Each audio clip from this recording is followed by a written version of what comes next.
Bilkis Bano case में जो 11 लोगों को रिहा कर दिया गया, उसके बारे में क्या विचार है? बिल्किस बानो केस मेरे ख्याल तक ये जो हमारे देश में अब तक का अगर जुडिशरी के सिलसिले में कोई ब्लंडर हुआ होगा ना सबसे बड़ा, तो मुझे ये लगता है कि ये केस में हुआ है। जिस तरीके से बिल्किस बानो के जो 11 अपराधी जिनको सजा दी गई थी, उनको रिहा किया 15 अगस्त के दिन, और उसके बारे में कोई ऐसा देश में बहुत बड़ा हंगामा नहीं हुआ। तो एक तरीके से मुझे एक शॉक जैसा बैठ गया कि लोगों की संवेदनाएं ही मर गई है। ये केस के फैक्ट्स मैं आपको बताना चाहता हूं। यानी पहले तो हमको ये समझना पड़ेगा कि ये बिल्किस बानो केस क्या है। बिल्किस बानो ये जो गोधरा राइट्स जो हुए, गोधरा यानी 2002 के गुजरात राइट्स, उसके बाद में जो ये बिल्किस बानो केस हुआ, rape and murder, gang rape and murder case, ये क्या है, ये इसमें कितना हीनियस क्राइम किया गया, इसको समझना पहले बहुत जरूरी है। तो उसके फैक्ट्स ऐसे हैं कि ये बिल्किस याकूब रसूल नाम था ये लड़की का। ये लड़की उस समय 19 साल की थी। इसकी शादी हो चुकी थी। इसको एक 3 साल की बच्ची थी, और वो उस समय 19 साल की उम्र में 5 महीने की प्रेग्नेंट थी, और वो अपने माँ बाप के यहाँ पे आई थी, वो अपने माँ के यहाँ पे आई थी। तो ये जब गोधरा से बिल्कुल बाजू में इनका गांव था, और ये जो उस समय केस हुआ, तो जब गुजरात के राइट्स हुए, तो ये उस समय घर में थी जब कुछ लोग दौड़ते हुए आए कि भाई मुसलमानों के घर जला रहे, तो तुरंत भागो। तो ऐसे में ये घर के परिवार के लोग जैसे जो हालत में थे, वो हालत में घर से बाहर निकले, घर से भागे, और छुपते छुपाते 1-2 दिन कहीं किसी पहचान के हिंदू के यहाँ पे, या फिर किसी मस्जिद में, या कहीं ऐसा समय निकालते निकालते जो सेफ जगह ये लोग ढूंढ रहे थे। करीबन 17 लोग थे, ये लोग 17 लोग थे। और 3 तारीख को ऐसा हुआ कि 3 तारीख को ये एक ट्रॉले में बैठ के कोई सेफ जगह जा रहे होंगे, तो उनको बीच में रोका गया, उनके गांव के पास में ही रोका गया, और रोक के फिर उनको उतारा गया। और उस समय ये 15, 20, 25, 30 लोगों के मॉब ने ये लोगों के ऊपर, जो लेडीज थी, इसमें बिल्किस थी, बिल्किस की 3 साल की बच्ची थी, बिल्किस की मां थी, बिल्किस की एक कजिन सिस्टर थी जो कि प्रेग्नेंट थी, और जिस समय रोका गया उसको 2 दिन पहले ही बच्चा हुआ था, तो उसका 2 ही दिन का बच्चा था।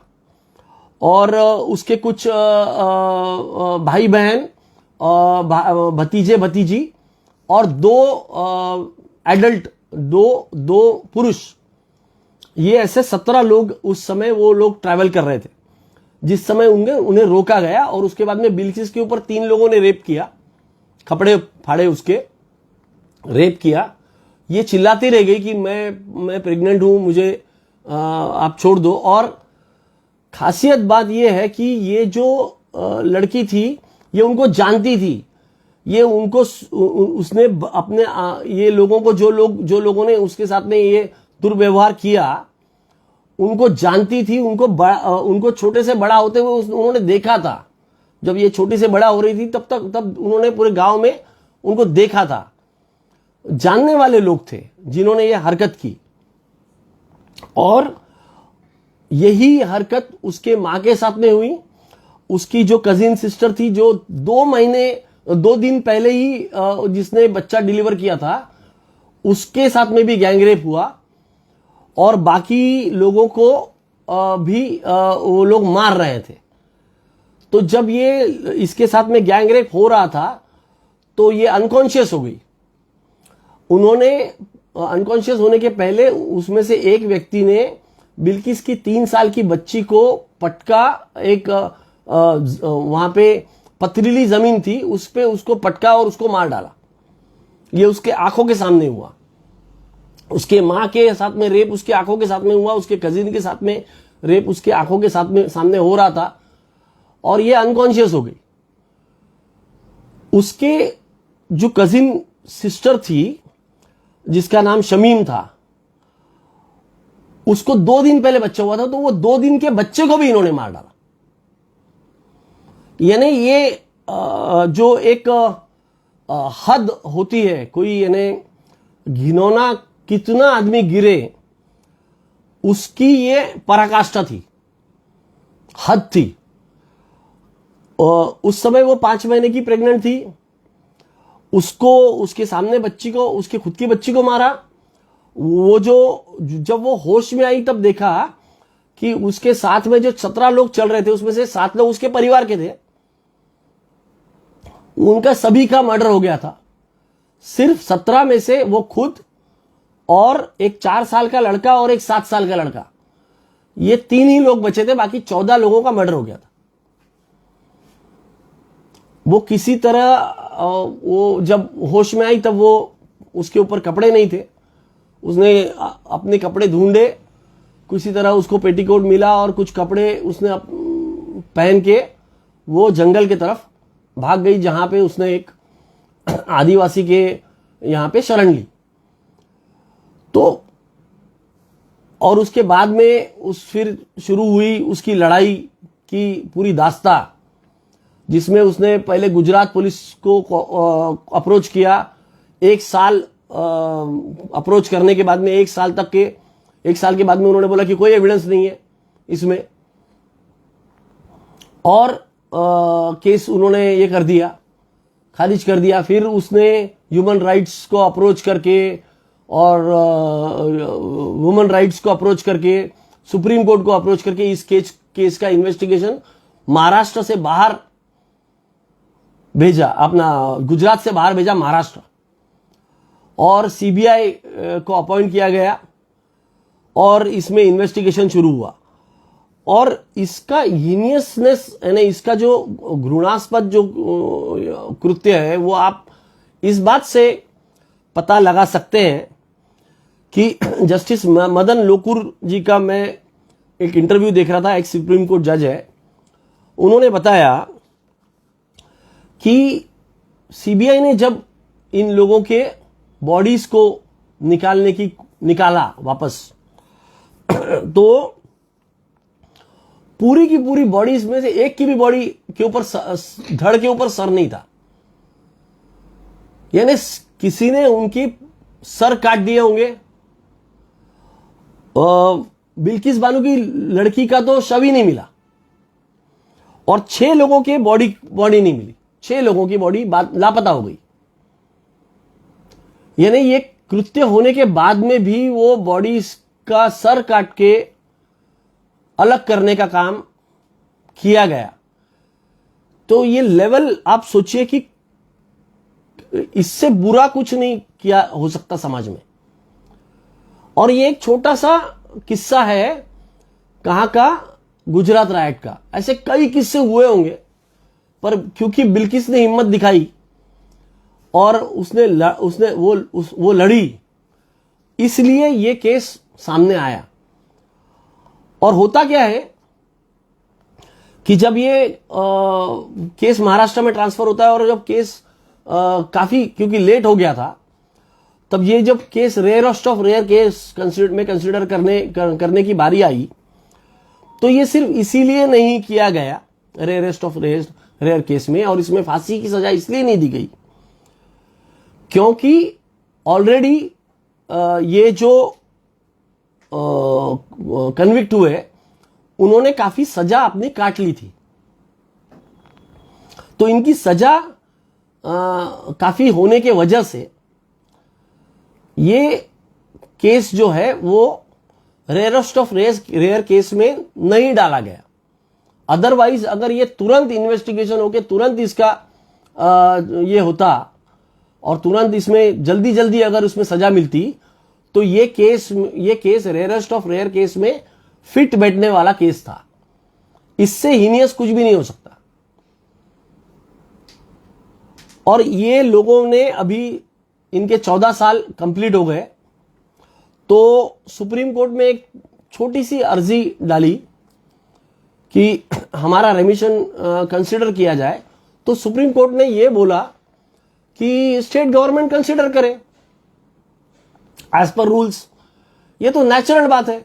आप अगर अप्रोच करेंगे सुप्रीम कोर्ट को तो सुप्रीम कोर्ट ये बोलेगा ना कि हाँ ठीक है आप देख लीजिए क्या है। तो इसका ये मतलब नहीं है कि सुप्रीम कोर्ट ने बोल दिया कि भाई आप इनको रिहाई कीजिए। आपको कोई चीज कंसिडर करने के लिए बोला है तो as per rules as per law consider होगा। तो रेमिशन का जो कायदा है वो कायदे में इस तरीके के जो हीनियस क्राइम्स होते हैं जो एक समाज के खिलाफ होते हैं, ये समाज के खिलाफ एक क्राइम है, गैंग रेप है, मास मर्डर है और मॉब ने किया हुआ मर्डर है। और एकदम छोटे बच्चों, 2 दिन के बच्चे को तक भी मारा गया, 3 साल की बच्ची को मारा गया, गैंग रेप्स हुए और रेप होने के बाद में भी वो एविडेंस डिस्ट्रॉय करने के लिए उनकी बॉडीज को निकाल के उनके सर तक के काटे गए। एक भी बॉडी के ऊपर सर नहीं था। जब उनको इन्वेस्टिगेशन के लिए एक्सह्यूमेट किया गया, बाहर निकाला गया बॉडीज को, एक भी बॉडी के ऊपर सर नहीं था। 6 लोगों की तो बॉडी नहीं मिली, बिल्किस की लड़की की बॉडी नहीं मिली। तो इतने गंदे लेवल, इतना घृणास्पद जो कृत्य हुआ, उसको रेमिशन के नाम पे एक कमिटी बना के, जिस कमिटी में 5 लोग बीजेपी के हैं, वो कमिटी इनको ऑर्डर दे देती है कि भैया इनको रिहा कर दो without following any due process of law. क्योंकि रेमिशन का सबसे पहला जो नियम होता है वो ये होता है कि जिस कोर्ट ने इनको सजा दिया उस कोर्ट को अप्रोच करना होता है, और जिस इन्वेस्टिगेशन एजेंसी ने उसमें इन्वेस्टिगेट किया उसका भी ओपिनियन लेना होता है। तो ना तो सीबीआई को इसमें ये किया गया, ना तो महाराष्ट्र का जो कोर्ट ने, मुंबई के कोर्ट ने जो ट्रायल चलाया जहां पे, ना उसको अप्रोच किया गया कि भाई इसमें आपका क्या कहना है। और एक कमिटी बना के उस कमिटी को 1992 के जो पॉलिसी है वो पॉलिसी के बेसिस के ऊपर इन्होंने विदाउट एनी रीजंस ये कर दिया। और सबसे महत्वपूर्ण बात यह है कि आज 15 तारीख से आज 30 तारीख हो गई, आज 15 दिन हो गए। 15 दिन होने के बावजूद ये जो रेमिशन का ऑर्डर है, ये ऑर्डर नहीं मिला है, ये ऑर्डर की कॉपी नहीं मिली है। बिल्किस खुद आरटीआई की एप्लीकेशन डाली है 2 दिन पहले बिल्किस ने कि मुझे ये रेमिशन का जो आपने ऑर्डर दिया, जिसके भरोसे पे आपने ये लोगों को रिहा कर दिया, उसका मुझे ऑर्डर की कॉपी तो दो। वो ऑर्डर की कॉपी अब तक बाहर नहीं आई है। शायद ऑर्डर पास ही नहीं हुआ है या क्या हुआ है पता ही नहीं। इस कमिटी में 10 लोग थे, उसमें से 5 लोग बीजेपी के पदाधिकारी थे, 2 लोग भाजपा के एमएलए थे। उसमें से एक कहता है कि ये लोग ब्राह्मण हैं और संस्कारी थे, संस्कारी ब्राह्मण होने के वजह से इनको छोड़ देना चाहिए। क्या अब जो देश का कानून है, वो देश का कानून हमारे संविधान के हिसाब से न चलते हुए, ये जो मनुस्मृति ने बताया है कि सजा किसको किस जाति के हिसाब से कैसे मिले, उसके हिसाब से चलेगा। और सबसे बड़ी बात यह है कि इसका कोई हो हल्ला नहीं हो रहा है। जो हमारे देश में इसके पहले भी बहुत बड़े बड़े ऐसे क्राइम्स हुए हैं। निर्भया का केस हुआ, निर्भया के केस में लोग कहां तक पहुंच गए थे, इतना दिल्ली में हंगामा हुआ, इसके ऊपर कोई आवाज नहीं उठा रहा है। इतना हीनियस क्राइम, इतना घृणास्पद जो, और उन 11 लोगों को बाहर निकालने के बाद में, उनको बाहर आने के बाद में उनको बाकायदा उनके ऊपर उनको मालाएं पहनाई जा रही है, उनको मिठाई बांटी जा रही है, जश्न मनाया जा रहा है। और बिल्किस को या उसके परिवार को या किसी को भी इसके बारे में कोई भी खबर नहीं थी, किसी को खबर नहीं। ये तो 14 तारीख को रात को कुछ ऐसी बातचीत चली कि इनको छोड़ा जाने की संभावना है, और 15 तारीख को ये लोग बाहर आ गए। तो जो विक्टिम है, ये विक्टिम को भी अपॉर्चुनिटी नहीं दी गई इसके ऊपर कुछ बोलने की, विक्टिम के वकीलों को नहीं, इन्वेस्टिगेटिंग एजेंसी को नहीं, जिसने सजा सुनाई उस कोर्ट को नहीं। और आपने उनको बाहर निकाल दिया। क्यों? क्योंकि आने वाले समय में इसके पीछे का एक ही इंटेंशन हो सकता है कि पोलराइजेशन, और आने वाले समय में गुजरात के इलेक्शन आ रहे हैं, तो पोलराइज करना है। इस देश में हमारी संवेदनाएं, हम लोग मर गए, मरे हुए मृत लोगों का देश बन चुका है। हमारी संवेदनाएं आजकल सिर्फ हमारे जाति और धर्म के लोगों के लिए जागरूक होती है। कई किस्से हुए हैं। कठुआ का रेप हुआ, कठुआ रेप और मर्डर, जो एब्डक्शन हुआ बच्ची का, 8 साल की बच्ची थी, उसका गैंग रेप हुआ जम्मू एंड कश्मीर में, मंदिर में पुजारी इन्वॉल्व था, और वो केस को दबाने के लिए बाद में पुलिस वाले भी इन्वॉल्व हुए। और क्या होता है उसके अंदर? गैंग रेप होता है, मर्डर होता है, और उसके बाद में 2 बीजेपी के मिनिस्टर वो एक्यूज को बचाने के लिए रैली निकालते हैं कि उसको बचाया जाए, और बाद में इन्वेस्टिगेशन ट्रांसफर होके बाद में पूरे 6 के 6 लोग कन्विक्ट हो जाते हैं। ये हो रहा है, ये हो रहा है हमारे यहां पे। हमारी संवेदनाएं पूरी तरह से मर गई है। पूरे वकील लोग उसके फेवर में, एक्यूज के फेवर में खड़े हो गए थे जम्मू एंड कश्मीर में, कठुआ वाले केस में। क्या हो रहा है? 8 साल की बच्ची का गैंग रेप होके मर्डर हो रहा है, उसको किडनैप किया जा रहा है, मर्डर हो रहा है, और उसके बाद में वो एक्यूज को बचाने के लिए इस टाइप की रैली निकाली जा रही है। उन्नाव के केस में आप देख लीजिए, उन्नाव के केस में वो भाजपा का जो एमएलए था कुलदीप सिंह सेंगर, बच्ची जो उसमें रेप पीड़िता थी, उसने ये जो रेप है इसके ऊपर इन्वेस्टिगेशन एजेंसीज का और स्टेट गवर्नमेंट का ध्यान जाए, इसलिए सीएम के बंगले के सामने खुद को जला लिया। उसके बाद में उसके बाप को अरेस्ट करके उसको जुडिशियल अपना पुलिस कस्टडी में उसको उसकी हत्या कर दी गई। उसके बाद में उसको रेप सर्वाइवर को ट्रक कोलिजन में मारने की कोशिश की गई। उसके ऊपर ट्रक चढ़ा दिया, वो गंभीर जख्मी हो गई, उसके परिवार के 2 लोग मर गए। तो और आखिरकार आखिरी में उस रेप सर्वाइवर को पकड़ के 5 लोगों ने आग लगा दिया और जला डाला, यानी उसको मार ही डाला आखिरी में। और समाज क्या कर रहा है? समाज ये जो बीजेपी का जो एमएलए था उसके फेवर में रैली निकाल रहा है, कुलदीप सिंह सेंगर के फेवर में, और अभी ये कन्विक्ट हो गया।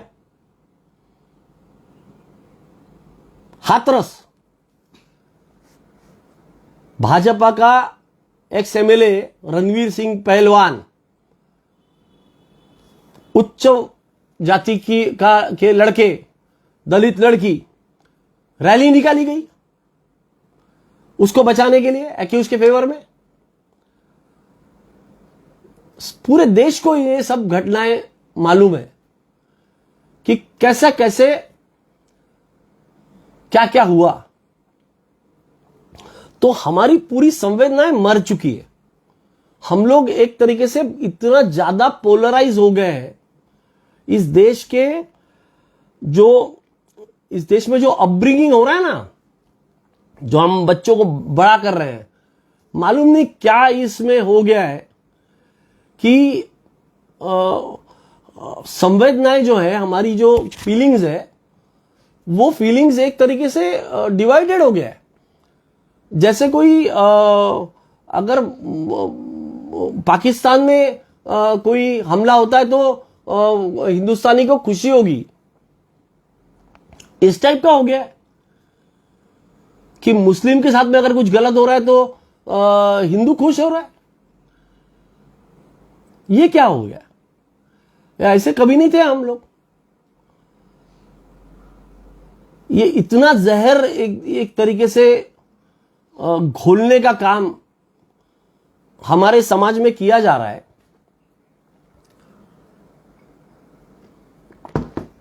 ये बहुत गलत हो रहा है, ये गलत रास्ते पे जा रहे हैं। इसलिए ये जो बिल्किस बानो के केस में तुरंत ये जो 11 लोगों को छोड़ा गया और उनका जो छोड़ने को सेलिब्रेट किया गया, उसको तुरंत कैंसिल करके और तुरंत उनको ये लिया जाए। और इस टाइप के हीनियस क्राइम्स में, जहां पे क्राइम अगेंस्ट सोसाइटी है, वहां ये तो बिल्कुल भी नहीं होना चाहिए। जहां सोसाइटी के खिलाफ कोई अपराध किया गया हो, ऐसे लोगों को नहीं छोड़ा जा सकता। हां, किसी के हाथ से एक्सीडेंट हो गया, अच्छा, और 11 के 11 लोगों को एक साथ रेमिशन पॉलिसी ऐसी तो अप्लाई नहीं होती। एक को हो सकती, दूसरे को हो सकती है, हर किसी का अलग अलग फैक्ट्स हो सकता है, हर किसी की अलग अलग एज है, क्रिमिनल बैकग्राउंड है, क्या है क्या नहीं है, किसने क्या किया, किसका रोल क्या रहा उस इंसिडेंट्स में, बिना एग्जामिन किए 11 के 11 लोगों को एक साथ, ये तो हो ही नहीं सकता। रेमिशन ऐसा नहीं अप्लाई होता है। वो तो इंडिविजुअल फैक्ट्स के ऊपर, इंडिविजुअल के उसने उसका रोल क्या रहा, उसमें कैसा रहा। इन्वेस्टिगेशन एजेंसी को भी आप पूछ नहीं रहे हो, कोर्ट को आप पूछ नहीं रहे हो जिस कोर्ट ने सजा दी है। तो ये एक तरीके से देश का जो कानून है उसको एक साइड में रख के बस भाई हम हमारे हिसाब से चलाएंगे इस देश को, ये किया गया। अब सुप्रीम कोर्ट इसमें क्या करता है, क्योंकि मैटर उनके पास में अभी गया है। आज का जो समय है उसमें जुडिशरी से भी आम आदमी का विश्वास पूरी तरह से उठ गया है। जिस तरीके से जुडिशरी सिर्फ पैसे वालों के लोगों के लिए काम आ रही है, ऐसा लगता है कि न्याय मिलेगा ही नहीं। कल ही हमने देखा किस तरीके से बाबरी मस्जिद और वो जो इसके जो अपराधी थे या जो केसेस थी पेंडिंग, बाबरी मस्जिद वाले और गोधरा या गुजरात राइट्स के जो केसेस थे, उस केसेस को कैसा एक ही दिन में ये कर दिया गया। तो एक एजेंडा सेट हो चुका है।